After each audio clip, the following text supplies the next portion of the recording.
Okay, so now I can cut this little scroll or whatever it be called and round this over front and back.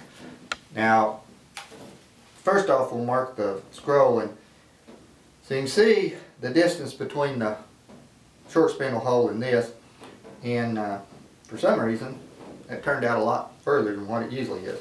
Usually I got it up about right there, so I don't know what it did, but I mean, it doesn't matter, it'd be fine, but I usually like it about right there, and then I start this one about right there, which is where I'll start it,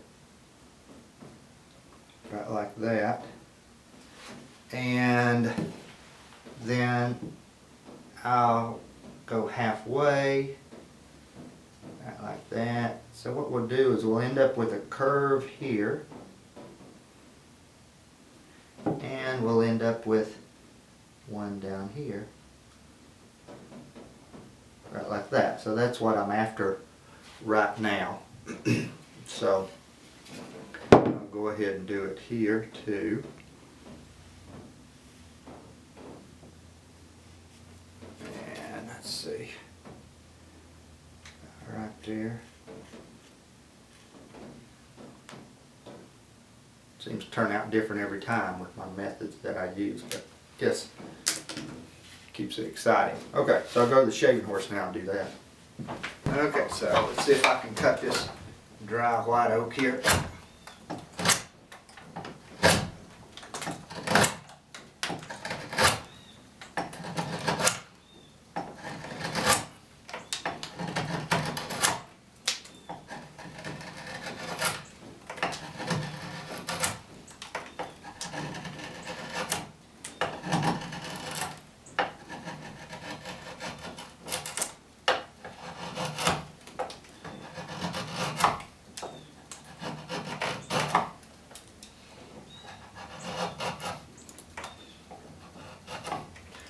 Okay, so this I'll do after I get the whole chair together and glued up, because then it's just in excuse me, on position on the chair, and I can take my chisel and just round it over. And the draw knife can't get quite the curve that I want right there, so I can come in, just lightly hit it with a half round rasp there and clean it up. But I'll do that after I glue it all up too.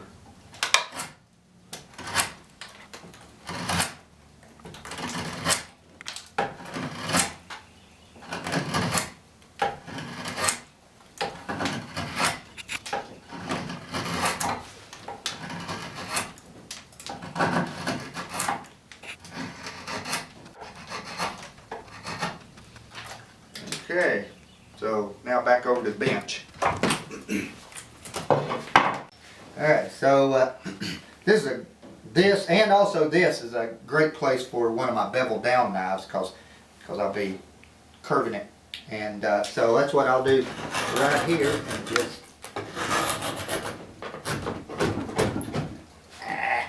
pull it out of the workbench. Let's clamp it back down a little bit harder. How about that? Let's see what that does.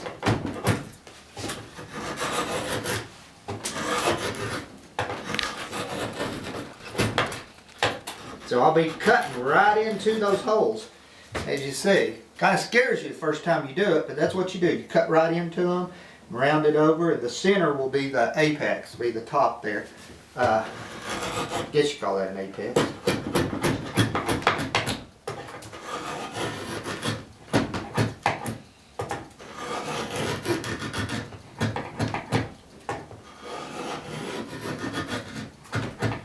So I stopped the rounding right there, even with this, with that 5/8 thickness there, and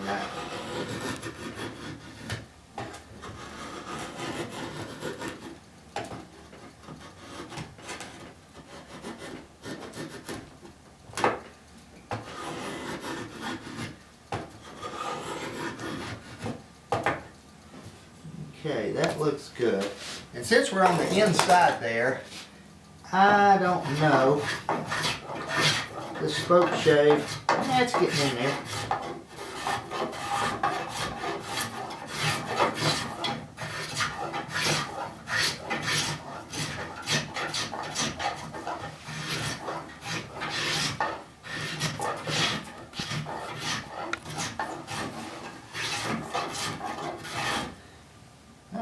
Did a nice job. Nice job of that, but not nice enough to leave. So I'm going to scrape it.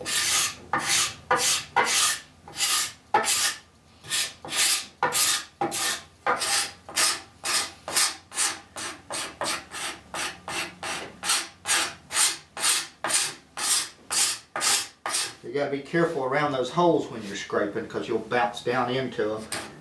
And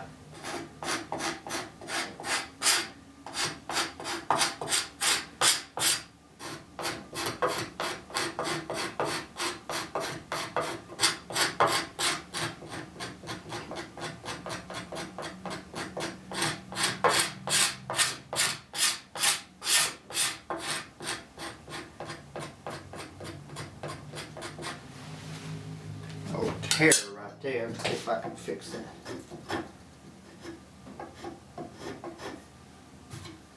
Yeah, looks good.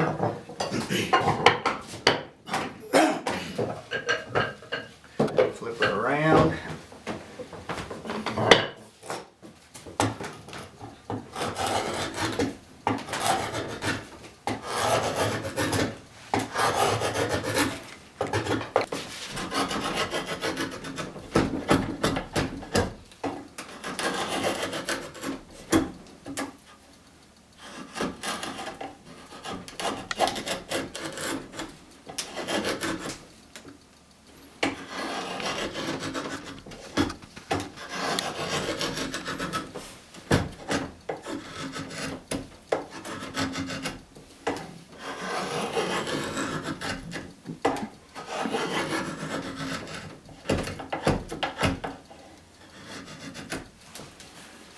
Okay, back to the curve.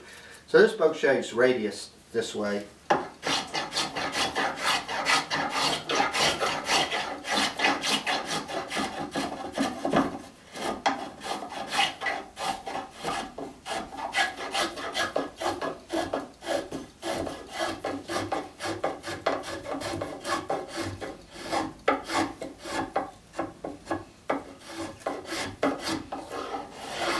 Doing an excellent job right there. Sometimes I have trouble with the spoke shave right in here because it's got those compression bumps from the bend, but this is cutting good.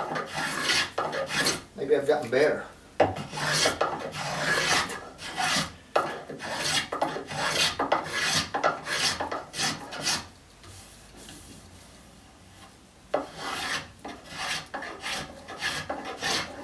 As you notice, I can go either way on this, and it cuts clean both ways. And once again, I've been pounding this home through the whole chair, but that's because it was split out of the log, and I followed those long wood fibers with the draw knife. And if you don't do that, then it's going to follow you all the way through the chair, where you have to be dealing with tear out. And take a lot more time and get a lot lower quality job. But if you do that, then it follows you all the way through the chair in a good way.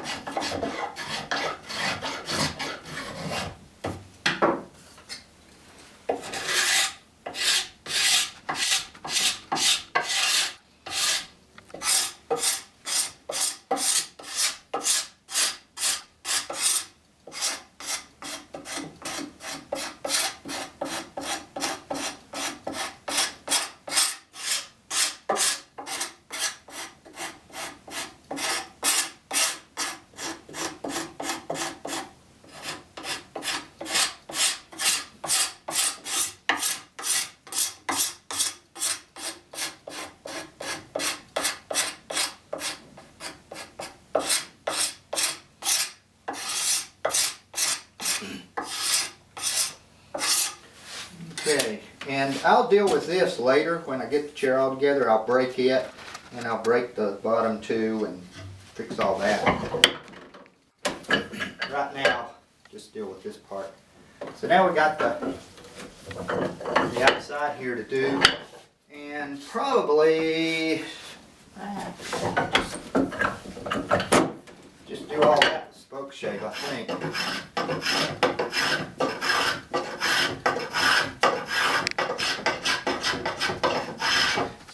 I said, I can go either way with it.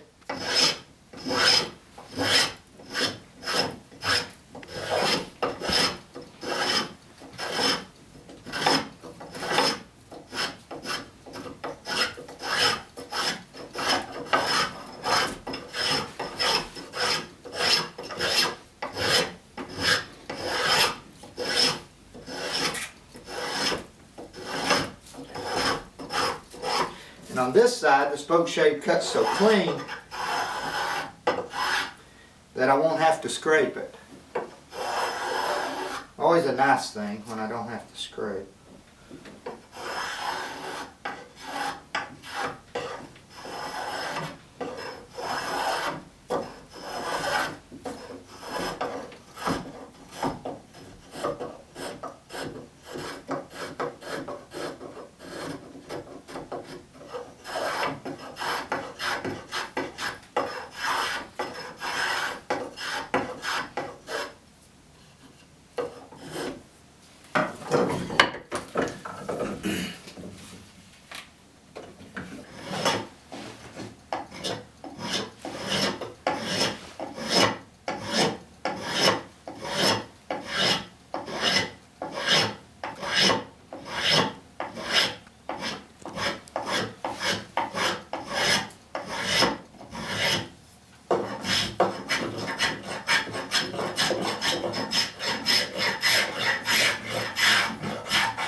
Okay, so let's put the chair back together.